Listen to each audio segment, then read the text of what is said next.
tumekuwa pamoja nanyi tarehe 29 na hata leo tarehe 5 ya mwezi huu wa 4. Ni neema tu ya Mungu sisi kuwepo hapa. Niwashukuru pia uongozi wa usharika huu kwa ukarimu wenu mzuri. Niwashukuru Wakristo wote wa usharika huu na jimbo hili pia kwa ukarimu wenu mzuri sana. Mungu wa mbinguni awabariki. Niwashukuru watu wote mliohudhuria kwenye seminars tangu Jumapili hata leo Jumapili. Ninaamini kuna kitu umekipata, na yamkini kuna wachache wamesahau jina langu. Naitwa Mwalimu Manase, Dayosisi ya Magharibi Kati kule Tabora, lakini kwa usharika wa mazoezi Usinge kwa mpakani kabisa mwa Kigoma na Tabora. Na wamekuwa na maswali zikani kasahau, lakini nisema siku ya mwisho basi nitatoa namba yangu ya simu. Kuna watu wamekuwa wakiomba, nikasema bado wakati wa kuitoa haujafika, basi naomba niseme nisije nikasahau kabaki kunung'unika. Bwana alisema siku ya mwisho. Namba yangu ya Voda ni 0764 93 86 15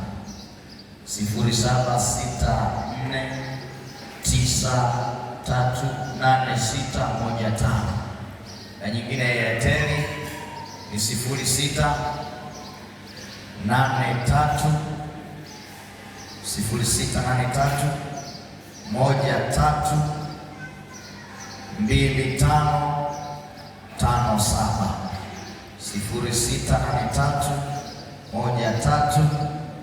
132557. Mungu wa mbinguni awabariki sana.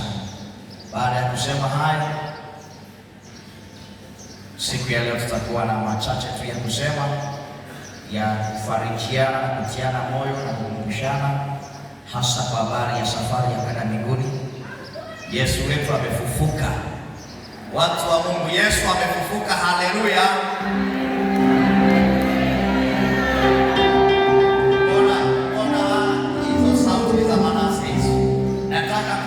Sauti ambayo inasema Yesu amefufuka kwake, sio kwa watu, kwake binafsi. Yesu Kristo amefufuka. Haleluya, amen. Makofi mengi na vigelegele kwa Yesu Kristo aliye hai. Basi Yesu wetu amefufuka kwa ajili yetu, kwa ajili ya kila mtu. Sasa kitu ambacho tunazungumza asubuhi ya leo, fungua moyo wako. Yesu amefufuka ni kweli, lakini kazi tulionayo ni ya kufungua moyo. Yesu aingie ndani wetu, atusaidie haya maisha tulionayo. Jamani, hata katabia kajaisha tu kwamba saa mimi kufundisha wanataka mwambie basi hiyo tabia ishe.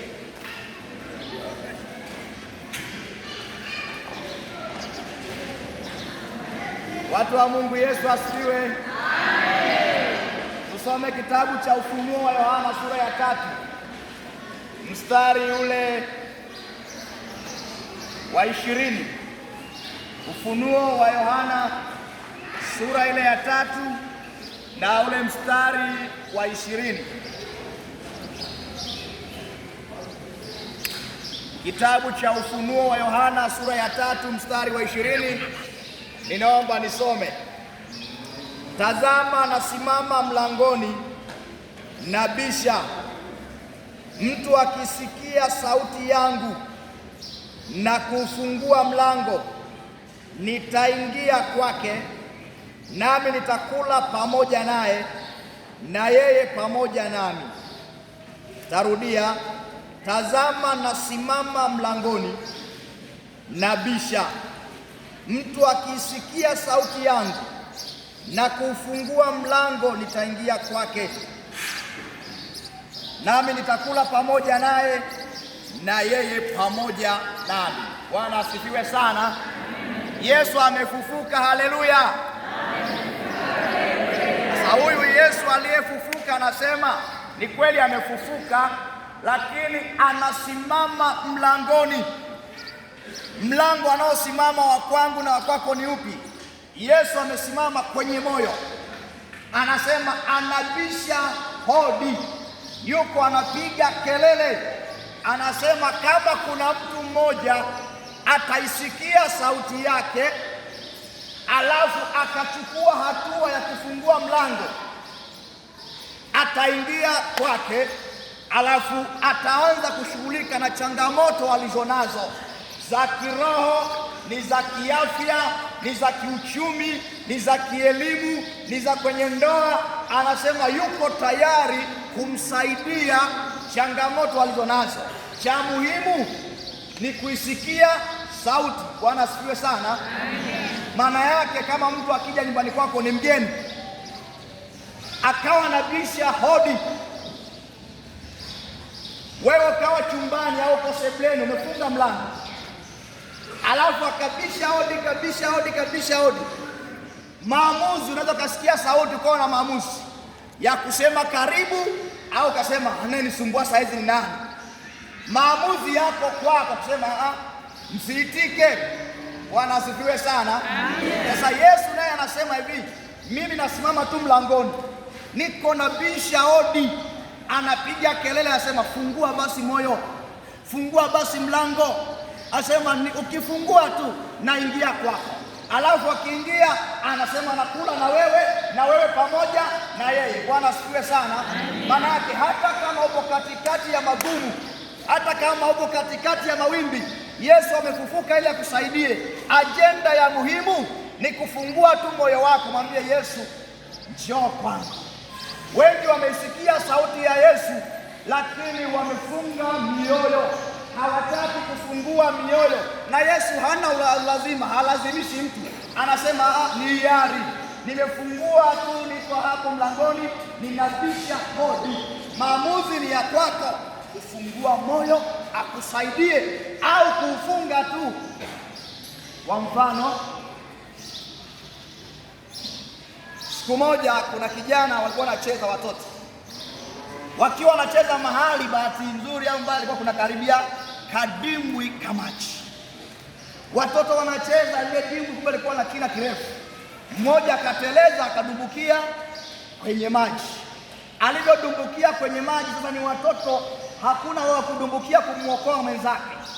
Baadaye Mungu naye akafanya muujiza wake, sijui alitokea wapi, mwehu akaona watoto wakipiga kelele, mtoto amedumbukia kwenye maji. Sasa yule mwehu akaona uwezo wa kuingia kwenye kisima na yeye hana, akaona kuna nyumba jirani, akaenda kwenye nyumba ambapo kuna geti, akapiga kwa ngumi sana, kelele za kutosha. Yule mwenye nyumba akasema, hivi ni nani anayegonga geti kwa mfululizo kiasi hicho, na ana shida gani? Mbona hana utaratibu? Basi kilichotokea, ikabidi yule baba anyanyuke, akaenda akafungua mlango. Alivyofungua mlango, yule mwehu akamwonyesha wanakopiga kelele watoto, jamani, kuna mtoto amedumbukia kwenye maji. Yule baba alivyoenda pale alikodumbukia mtoto, akamsaidia, akamnyofoa yule mtoto, akamkuta bado yuko anatapatapa. Baada ya muda sasa, alivyomtoa yule mtoto, akawa anamtafuta yule mwehu ili walau hata mshukuru. Hakumuona alikoenda. Sijui ilikuwa ni mwehu au Mungu alijigeuza kama malaika, mimi na wewe hatujui. Bwana asifiwe sana. Amen. Akanipigia simu, tumishi uko wapi? Nikamwambia niko kazini. Akaniambia okay, kijana wako mmoja hapa amepata shida. Alikuwa mtoto wangu, kadumbukia kwenye kisima, lakini tumemtoa, yuko vizuri, labda mpeleke tu amcheki. Nikamchukua, nikaenda nyumbani, tukampeleka salini, wakasema hana shida tu, wakampa tu dawa fulani za kumsaidia. Sasa akawa ananiambia alichoshangaa yeye, alizunguka kumtafuta yule mwehu ambaye alikuwa anagonga mlango muda wote, hakumuona. Akawa anajiuliza alikuwa ni mwehu au alikuja Mungu kwa mfumo kama mwehu. Mungu ana namna nyingi ya kuja kwa mtu. Bwana asifiwe sana. Kinachohitajika ni mimi na wewe kufungua mlango. Watu wengi tunasherehekea sikukuu ya Pasaka, Yesu amefufuka. Ni kweli, tumevaa vizuri, tumependeza vizuri, tunakula vizuri, lakini hatutaki kufungua mioyo aingie atusaidie. Sasa asubuhi ya leo anatuambia hivi, fungua mlango nikusaidie. Haijalishi uko katikati ya wachawi, haijalishi uko katikati ya waganga kienyeji wanakutisha kwamba wewe tutakuondoa, wewe haumalizi huu mwaka. Nasema hivi, fungua moyo, Yesu atakusaidia. Hao wachawi hawatakuona. Haijalishi biashara yako imesongwa, watu wanatamani ufilisike, Yesu anasema hivi, kazi ulionayo ni kufungua mlango, ataingia kwako, atakusaidia na wewe utavuka. Sasa Yesu akiangalia mioyo ya wanadamu wengi, anaona mioyo ya watu iko mbali. Kwenye Yeremia 29 ule mstari wa 13 na ule wa 15 anaeleza vizuri. Kitabu cha nabii Isaya sura ile 29 ule mstari mmoja wa 13, alafu tasoma na ule wa 15. Wa 13 anasema hivi, watu wengi wananikaribia na kuniheshimu kwa midomo, lakini mioyo yao iko mbali nami. Nikawa namuuliza Mungu, mioyo yetu inakuwaje mbali na wewe? Asema mfano sasa, watu ni Wakristo, wanaingia makanisani wakisema Yesu ni mzuri, anaweza, lakini wakati huo hawasalimiani mtu na mwenzake, hawasemeshani. Utawezaje kusema unampenda Mungu usiyemwona ikiwa jirani yako unayemwona hutamani kumsalimia? Utasemaje unatamani kwenda na Yesu mbinguni wakati huyo unayeimba naye kwaya hamtaki kupeana mikono?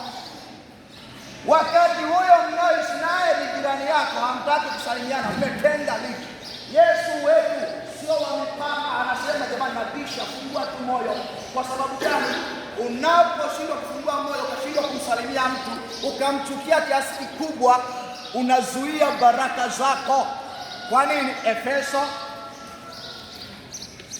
Kitabu cha Efeso sura ya 4 mstari wa 26 na wa 27 anasema hivi, muwe na hasira ila msitende dhambi. Asema jua lisichwe na uchungu wenu ungalimo.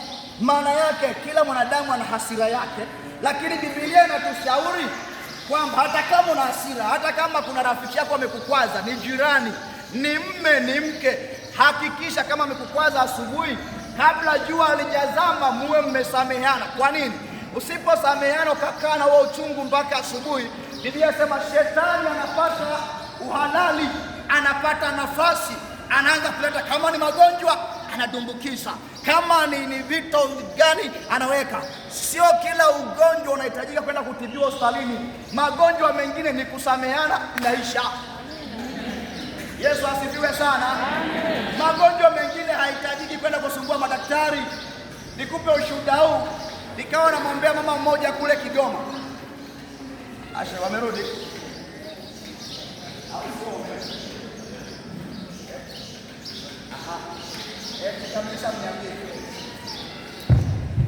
Yesu asifiwe sana. Nikupe ushuhuda huu. Mama mmoja akawa na changamoto, akila chakula chochote kinatokea kwenye masikio, anaenda hospitalini akaja pata msaada wake. Sasa siku hiyo kwenye huduma, nimefanya huduma ya neno la Mungu na maombi na maombezi, nilivyopewa hiyo kesi kwamba ana shida ya chakula kutoka kwenye masikio, sema hii kesi mbona ni ngumu sasa, usalama wake unakuaje? Wakati tunaomba, Roho Mtakatifu akawa mwaminifu sana, akasema ugonjwa wake hauhitaji kwenda hospitalini. Kesi yake, mume wake ni mchungaji, wamegombana na mchungaji mwenzake, hawapatani, waligombana kweli kweli, sio kama. Kwa sababu hiyo Mungu akakasirika. Kwa nini? Watumishi wake wanagombania madhabahuni. Sasa alivyokasirika akaachilia adhabu. Sasa kama mume na mke wanasema ni mwili mmoja, akapigwa mwanamke, kila chakula kinatokea kwenye masikio. Nikasema sasa msaada wake ni kusema waambie wasamehane.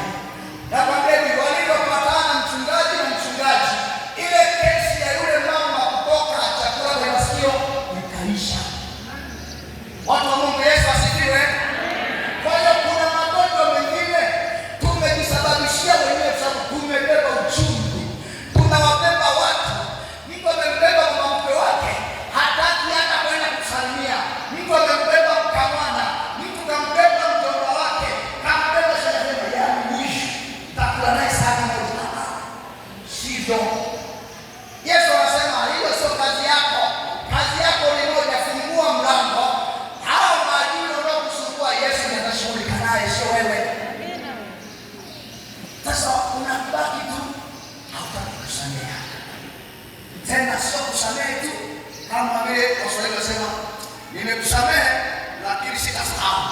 Hapo hujasamehe. Samehe na kusahau, alafu Yesu akufungulie ukurasa mpya. Fungua mlango wako. Yesu ni rahisi kukusaidia vitu ulivyonavyo. Usipokuwa unasemesha Mungu kanaambia wanakaa watu wa Igunga katikati ya wachawi wengi, ushirikina ni mwingi sana.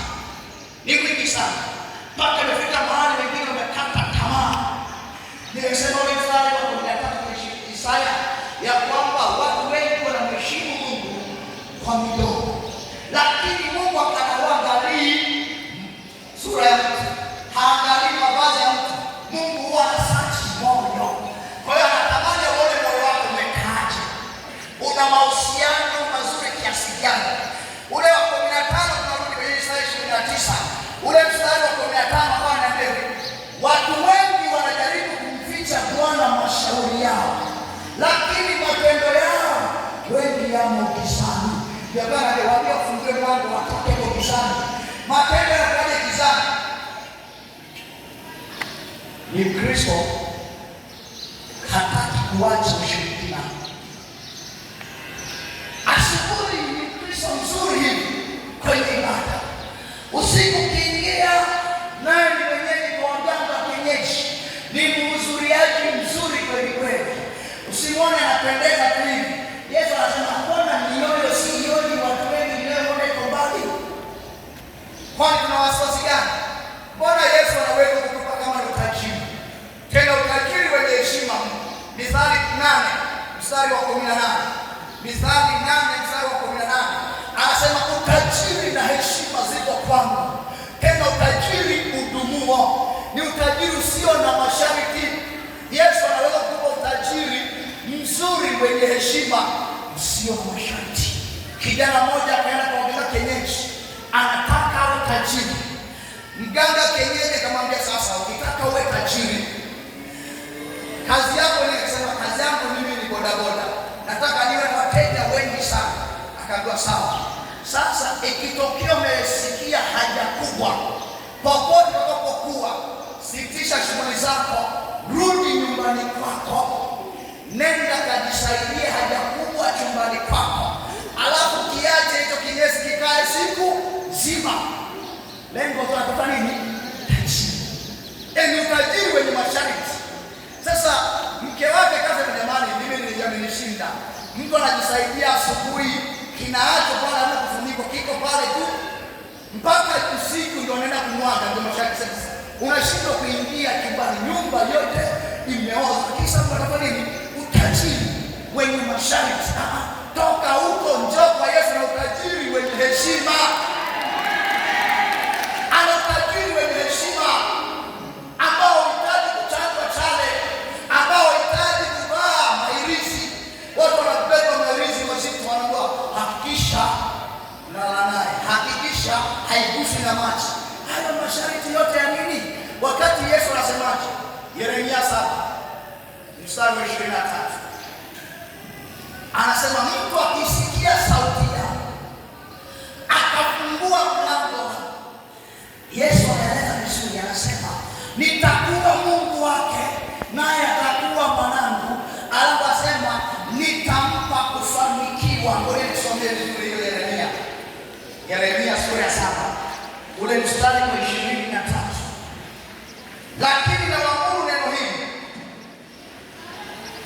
nikisema, sikilizeni sauti yangu, nami nitakuwa Mungu wenu, nanyi mtakuwa watu wangu. Mkaende katika njia ile yote nitakayowaamuru, mpate kufanikiwa. Tupate kufanikiwa.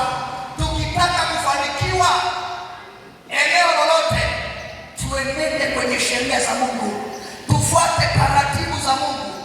Mungu anasema nitakuwa Mungu wenu. Yeye ndiyo bosi wetu. Anasema utajiri na heshima uko kwake, kila kitu kipo kwake, ila anataka tutembee kwenye sheria zake. Leo hii tunasherehekea kufufuka kwa Yesu.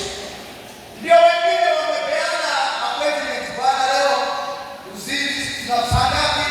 Leo mapema tu saa 2. Leo mapema tu, unajua tunatembea mahali kusalimia. Leo mapema tu saa 10.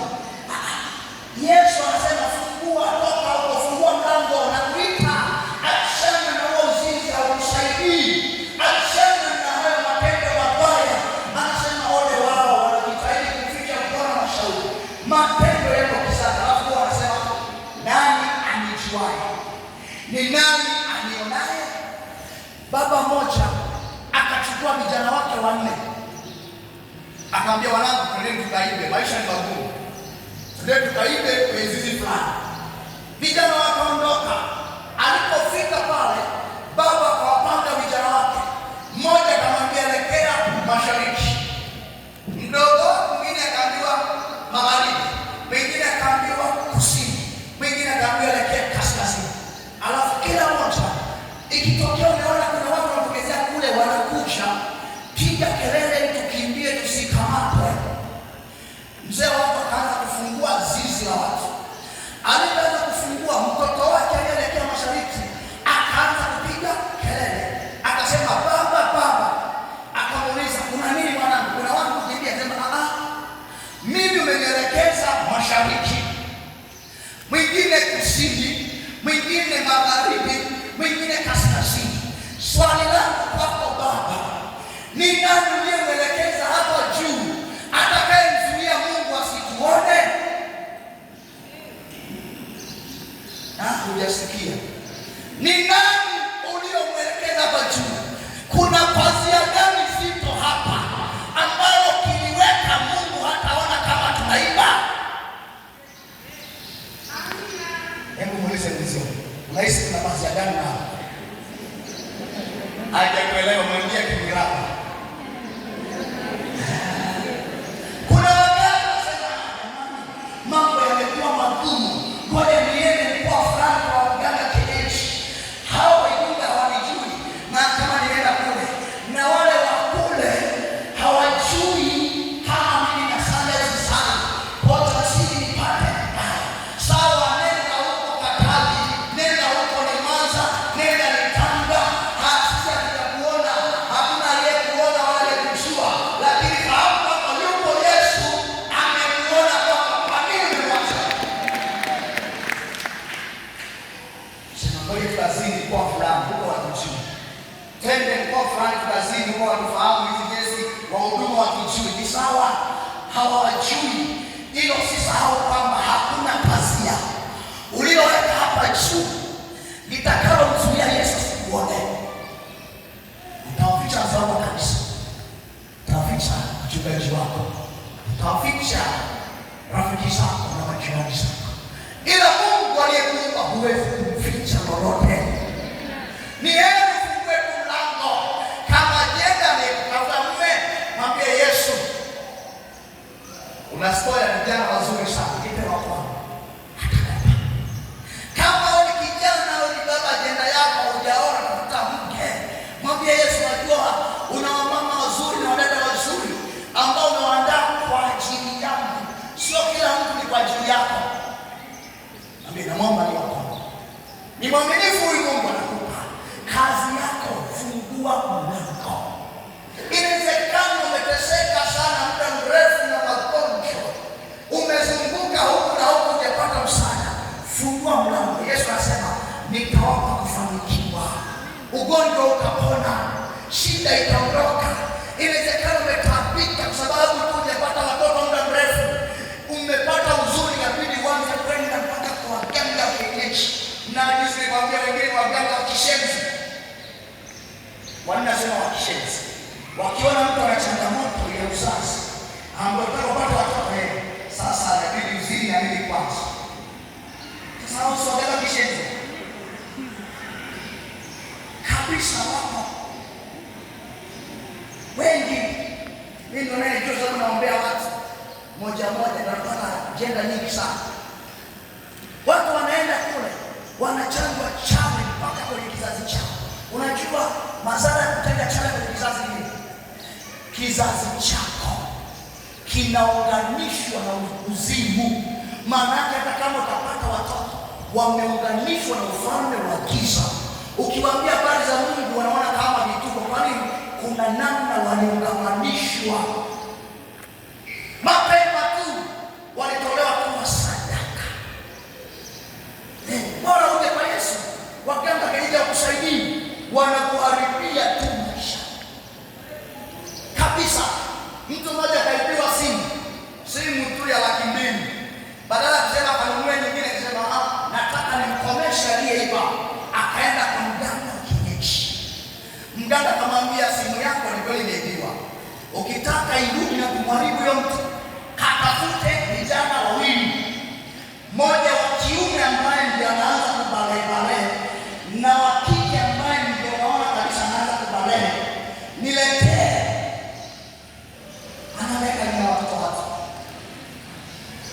Vijana wakapelekwa, wakaharibiwa kabisa roho wao.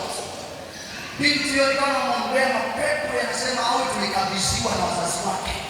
Koni sadaka kuzimuni. Kisa tu akasimuki. Na hata simu hairudi na wakaachiwa mikosi. Lakini kumbe ungekana na Yesu ni msaada wako. Bwana asifiwe sana. Yesu anakuita leo. Tusiishie tu kusema Yesu amefufuka. Alafu kuna vitu vyetu havijafufuka. Ni hasara. Ni hasara. Kuna maisha yetu, ndoa zina vilio vingi, ndoa hazina amani. Mimi nilikuwa najua wakishazeeka wazee wa miaka 60 na kitu kwenda 70 hakunaga migogoro. Mungu wangu nikaitwa kwenda kuombea ndoa moja. Mama watu asema mtumishi, tunakaa nyumba moja. Baba na yeye karibia 70. Mama naye ana 60 na kitu. Lakini wametengana vyumba, kila mmoja na chumba chake, hawataki kuonana. Yaani anasema huwa tu kama haomba matumizi anamwandikia message, hatuna matumizi. Baba naye anaacha mezani, ila wako nyumba hii. Sasa tunapataje kuona kama wazee wanatenda linki, vijana nao wanatenda linki? Tunapataje kuona? Tukawa na ubiri mahali. Lakini nashukuru Mungu ya familia ilienda kaambia kesi yenu ni kwenye hali isolewe kwa Jumanne na Jumatano ndio wafundisha issue ya hali Jumatatu na Jumanne. Nikasema mmeharibiwa eneo lenu, mji wenu mfungwa. Tuliomba ibada ya wiki moja, anapigia simu ya mtumishi, nimeletewa kitenge cha 52,000.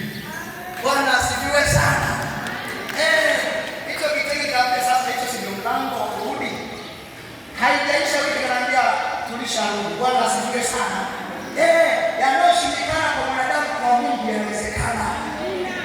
Kosekate kama uwe sababu ya watu kumtukuza Yesu kwenye sikukuu.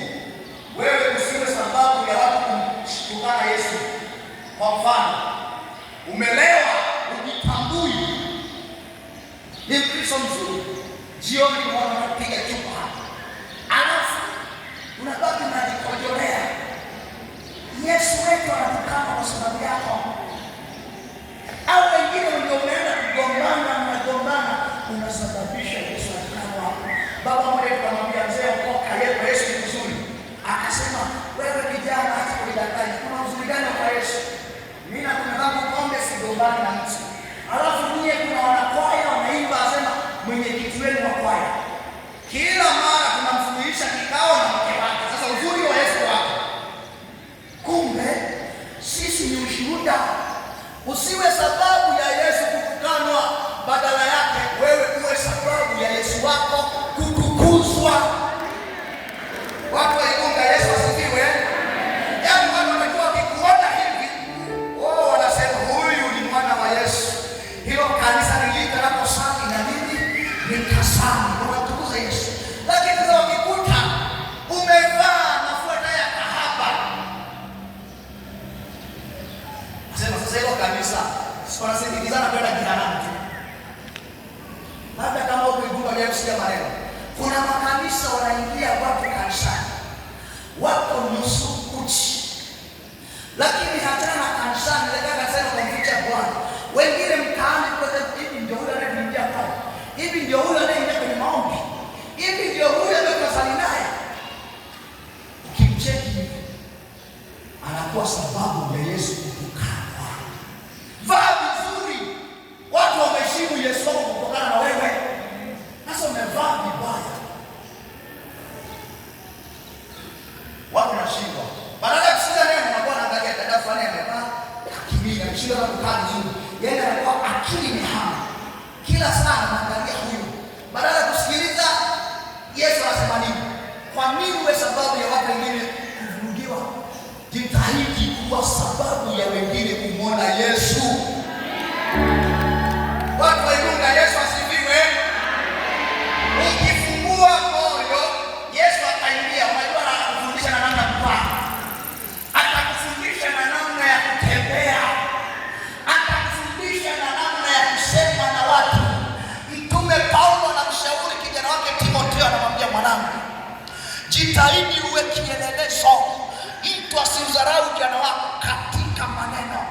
Kuna Wakristo midomoni kwao kuna nyimbo za matusi, ila sio Igunga, kule kwetu kule Tabora. Yaani kuna mtu matusi kwake kama cherehani. Alienda kusali nini? Hajabadilika. Yesu kafufuka wapi? Mbona hatujaona tofauti? Tunaposema Yesu amefufuka tuone tofauti. Ulikuwa mgomvi, sasa umekuwa mstaarabu, unaachilia. Ulikuwa na maneno ya kashfa ya kuumiza wenzio, sasa hauna maneno ya kuumiza wenzio, unamjibu tu kwa ustaarabu. Yeye ni mwanadamu na yeye ni mtu. Mwelekeze kwamba bwana, hapa natakiwa fanye 1, 2, 3. Na wewe unaelekezwa, elekea. Maana kuna wengine vitu wanao ni vigumu, unamwelekeza. Ila sio hapa Igunga. Jamani, Yesu asifiwe. Watu hapa nasema Yesu asifiwe. Niomba kusema amen. Nikipita ni Yesu sana sana mambo yana. Lakini kweli kwa nini? Jitahidi kuelekeza Mungu kwa hekima na busara. Na wewe kwa kichwa uelewe wanataka nini. Yesu anasema kufundisha njia utakayoiendea. Ukifungua moyo, Yesu anakuambia mwanangu, hata hii biashara unaifanya hainipi utukufu. Ni kweli biashara ya pombe ina hela nyingi, lakini wakati mwingine ukipokea Yesu atakwambia mwanangu, mbona na biashara nzuri za kufanya, kwa lazima ufanye biashara ya kuuza baa? Atapangua, anakuambia wewe ni wa kwangu. Ndio wasema nitakufundisha njia itakaye kufanikisha. Mbona watu wamechukia? Nimegusa mabaya. Yesu ana biashara nyingi za kukufundisha, za kukufanikisha. Wewe ukigusa tu wewe, wateja watu wanamiliki, unapata faida. Isaya 48 mstari wa 17, Bwana Mungu mkombozi wako ndiye akufundishaye kupata faida. Mungu anatamani kuona ukipata hasara, sio kwa Mungu. Sababu ukipata hasara, tukikwambia njoo kwa sadaka, utaanza kunyunyika sema natamani niende kanisani. Lakini sadaka inakuwa kifungo sababu hauna watu wasiende. Ila Mungu akikupa kupata faida, sema huyu Mungu amenionekania, wacha na mimi nimshukuru. Sasa jitahidi, fungua moyo wako, mtu wa Mungu. Fungua moyo wako, Yesu ni mwaminifu, atakusaidia. Na kwa sababu Yesu anatamani akusaidie, ninazo dakika zangu chache. Amenisemesha niombe na watu wachache. Tunaomba na watu wachache. Nilisema nitafanya kile ambacho nitakufanya. Jana tumejifunza somo zuri la nyota, tumeomba. Bahati nzuri au mbaya, kwa na mnada. Ningeniambia tu ningeirisha leo, ningepiga leo au juzi. Lakini aliyekusudiwa jana amepona. Amina. Sasa kwa sababu hiyo, Bwana ameniambia niombe na watu makundi matatu. Kuna mtu anasikia maumivu kwenye kifua chake. Sijui ni nani. Kuna mtu anasikia maumivu kwenye kifua. Alafu mwingine anasikia maumivu kwenye tumbo. Na mwingine anasikia shida kwenye mikono. Hayo makundi tu matatu. Hayo makundi matatu. Simama basi, ili usichoke. Simama, dakika chache tu kwa nafasi yako.